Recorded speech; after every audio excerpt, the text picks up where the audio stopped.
Germany, it turns out, has two different sets of rules for the review of foreign direct investments. In the next in a series of Jones Day Talks programs on foreign direct investment, the firms Jürgen Beningke and Chase Konicki talk about what potential investors need to know. I'm Dave Dalton. You're listening to Jones Day Talks. Jürgen Beningke is a Frankfurt-based partner in Jones Day's antitrust and competition law practice. He also guides clients through the screening process of foreign direct investments into Germany under the nation's Foreign Trade and Payments Ordinance. Jones Day's Chase Konicki advises and represents clients in foreign direct investment matters, including filing CFIUS notices and negotiating mitigation agreements. Jürgen, Chase, thanks for being here. Thanks, Dave. Thanks, Dave. Jürgen, tell us about the current state of foreign direct investment control in Germany today. Happy to do so. The German review of foreign direct investments into Germany is governed by an ordinance called the Außenwirtschaftsverordnung, or AWV in short. And this ordinance provides for two different sets of rules applying to the acquisition of German companies. And one set of rules applies to companies active in military products and crypto technology. And that applies to transactions or acquisitions by any non-German acquirer. Okay. And the other set of rules that applies by the acquisition of all other companies by any non-EU acquirer is called the so-called cross-sectoral review. Okay. What would trigger a review in either one of these cases? Well, two things. First of all, the question is, do we have an acquisition within the meaning of the relevant ordinance? And that means an acquisition of a business or the acquisition of all of the shares of a target company. And that includes also the acquisition of minority shareholdings. The thresholds depend on the sectors in which the target companies are active, but they can be as low as 10%. 10%. And the other question is, do we have an acquisition by a non-German acquirer or an acquisition of a non-European acquirer? Okay. In the cross-sectoral review, we would need to have an acquisition by a non-EU acquirer. That means any acquisition by a French company of a German target company active in infrastructure products or something else, that would not be caught by the ordinance. However, the acquisition of, say, a German defense products company by a French company, that would be covered because it would be a sector-specific review and the acquirer is a non-German company. Okay. Chase, we talked recently, in fact, with some of our friends in Australia about the different thresholds. 10%, is that kind of a standard internationally, or is that a little low, high? How does that jive with some of the other thresholds you're hearing in terms of a percentage of acquisition?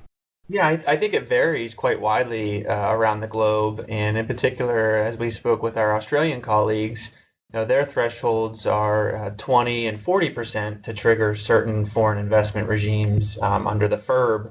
And looking here in the United States, 10% for historically has been somewhat of a magic number from a CFIUS perspective, in the sense of there is a so-called safe harbor under the CFIUS regulations for foreign investments in U.S. businesses that are below 10% and undertaken on a completely passive basis. That can be a difficult standard to satisfy because the term control under the CFIUS regulations is interpreted quite broadly. Yes. So you could, even in connection with an investment that's below 10%, you could have some control rights that go along with that could nonetheless trigger CFIUS jurisdiction. Very good. Okay, you're going to talk about mandatory filing requirements in Germany for foreign direct investment? Sure. There is a mandatory filing requirement in case the target company is active in military goods and crypto technology products. And further, in summer 2017, the German ordinance was amended to introduce a filing requirement with respect to the acquisition of target companies active in so-called critical infrastructure. And so today, after the threshold for the review of the acquisition of minority shareholdings in such critical infrastructure companies was also lowered to 10%, there is a mandatory filing requirement if a non-EU acquirer acquires such a critical infrastructure company and even minority shareholdings in such companies. Do you know what might have triggered the new legislation over the last few years? Were there specific incidents or was there a trend the German regulators were concerned with? We need to distinguish two different trends here. First of all, and incidences to be precise. First of all, after Germany allowed the acquisition of German robotics company KUKA by the Chinese conglomerate Medea in 2016, many politicians in Germany got concerned that German technology could be acquired by foreign companies. Mm-hmm. And this uneasy feeling that, in particular, Chinese companies are capable of acquiring German key industrial companies at a pretty low price compared to, let's say, the international market. Sure. On top, there was a specific incident that triggered the lowering the threshold from previously 25% to 10% because Germany last year in the summer of 2018 had substantial difficulties in blocking the acquisition of German electrical grid company by a Chinese investor because at that time the Chinese investor only acquired a minority stake of 20%. Mm-hmm. And as I said before, at the time the German ordinance covered only minority shareholdings of 25%. So the German government had to get creative, and at the expense of the German taxpayer, it ordered a German state-owned bank to acquire that minority shareholding in that electrical grid company to ensure that the Chinese investor was not able to get hold of it. I see. So Germany was able to block that transaction? Factually, but and as I said, for a high price for the German taxpayer. Okay, very good. You mentioned China. China seems to be on everybody's mind these days in terms of their investments. How are Chinese investments being reviewed under German foreign direct investment control? There are no specific rules for the review of Chinese investments. And despite the incident I referred to earlier, I would not take the position that Chinese investors have particular difficulties in acquiring German target companies. I think we need to assume that the German government will review any transaction, be it by a US acquirer or by a Chinese acquirer or by an Arabian acquirer, very carefully for its implications on German national public security and order. And there is not the typical Chinese investor, Sure. There are various different kinds of Chinese investments in Germany. Some investments have been welcomed by the German industry and German politicians alike. Some Chinese investments have been viewed rather critically. But for another case in the summer of 2018, we had seen only one blocking decision so far by the German government in that respect. So I think the German track record is, say, much more Chinese-friendly than the U.S. one. Or then popular perception might leave everybody to consider. So every potential acquisition or investment is judged on its own merits. There's no built-in bias towards any particular country or jurisdiction or region then, correct? I couldn't agree more. Let me give you an example. Last year, a U.S. publicly listed company acquired a German target company, and it was a small startup company. And for reasons that are still not entirely clear to me, the German government opened a formal investigation. On the other hand, also in 2018, we asked for specific government clearance of an acquisition of a German supplier to the automotive industry by a Chinese conglomerate, and that transaction was cleared without even a single question being asked. So there is no clear picture. Right. And the only message I can give you is the German government will indeed look and will review every transaction on its merits, and there is no bias. Sure. And that's responsible, of course. The European Union is considering new regulations on foreign direct investment control.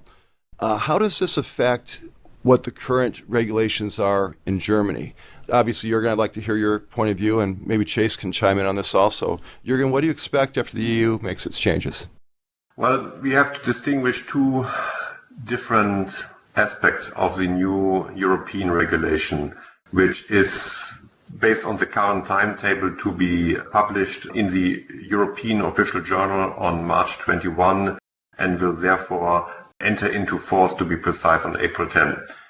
The first issue is, will Germany have to redo and amend its Außenwirtschaftsverordnung, the AWV, the relevant ordinance, in light of the European regulation? And I've talked to the ministry, the responsible ministry, and what we are hearing is that they are currently reviewing the effects, in particular on the timeline. However, I would expect that the actual changes to the German law will remain rather limited. Mm-hmm. The key issue is that the European regulation provides only for a consultation mechanism between those member states that have a foreign direct investment control regime like Germany and those who have not, as well as the Commission. The new regulation is not establishing a European-wide FDI control regulation or mechanism. The opposite is true. We are not talking about a second merger control regulation. Okay. It's really a very unique mechanism reflecting the lack of a common view among the European member states on how to deal with foreign direct investments. There are still certain member states that takes the position that they do not have an issue with that at all. Mm-hmm. And then there are member states such as Germany, France, Italy, which take a more cautious approach, which have an own FDI control review mechanism, and the new European regulation tries to find a compromise, ensuring that there is a kind of debate among member states on foreign direct investments in their respective jurisdictions. Okay, so this is to facilitate some sort of ultimate agreement or at least discussion, or I guess what's the purpose of the EU regulation? I believe that the ultimate goal of the new European regulation is to initiate a debate among the member states about foreign direct investment controls in their various jurisdictions. On top, the new regulation is designed to allow the Commission to raise its voice if the Commission feels that certain foreign direct investments within the European Union could have a negative impact on programs that were sponsored by the European Union, projects that received significant European Union funding and the like. What do you see happening next on the foreign direct investment horizon for Germany? I think we will have to wait for the practical effects of the new European regulation. Let me give you an example. Let's assume that a Chinese investor is going to or plans to acquire a German supplier to Airbus. Mm-hmm. And let's further assume that the German government would have no difficulties with that particular acquisition, and there is precedent for that as recent as of 2018. Mm-hmm. And let's finally assume that the French government, which of course is very concerned about Airbus all the time, asks the German government, please block that particular transaction. Mm-hmm.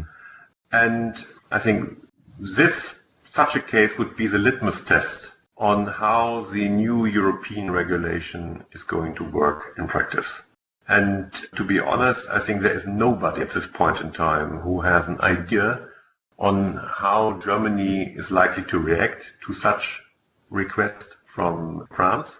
And I think the outcome will probably depend on the current political climate between France and Germany. Mm-hmm. Right now, there is an increasing amount of cooperation between France and Germany.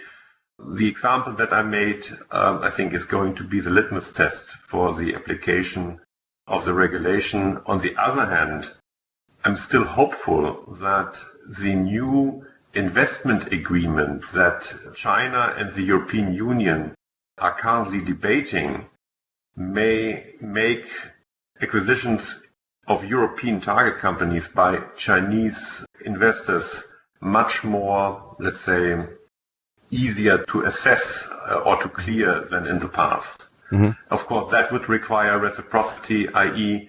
would require that European companies have equal chances to acquire Chinese companies in China. But we will see whether both the European Union and China will be able to reach agreement of this treaty. Are you optimistic? I think both blocs have a lot to win, but sure.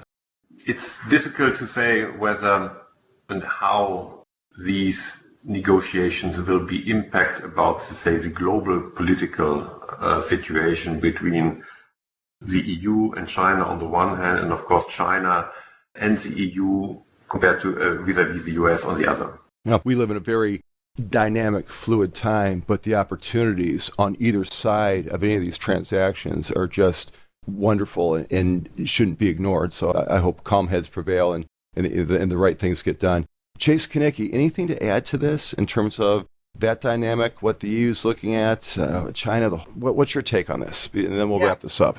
I think it's just so interesting to hear Jürgen's perspective on what's going on in Germany and what's going to go on in the EU as this new effort is rolled out. And it seems to me that similar to the US, and I think we'll hear from other countries in this podcast series, it seems to me like most of the developments surround and relate to allowing governments of a particular country to at least have an opportunity to review a foreign investment, to evaluate the impact that that's going to have on the areas in which that country is concerned, for example, national security. And so you see Jürgen mentioned, for example, the 10% threshold that was put into place late last year.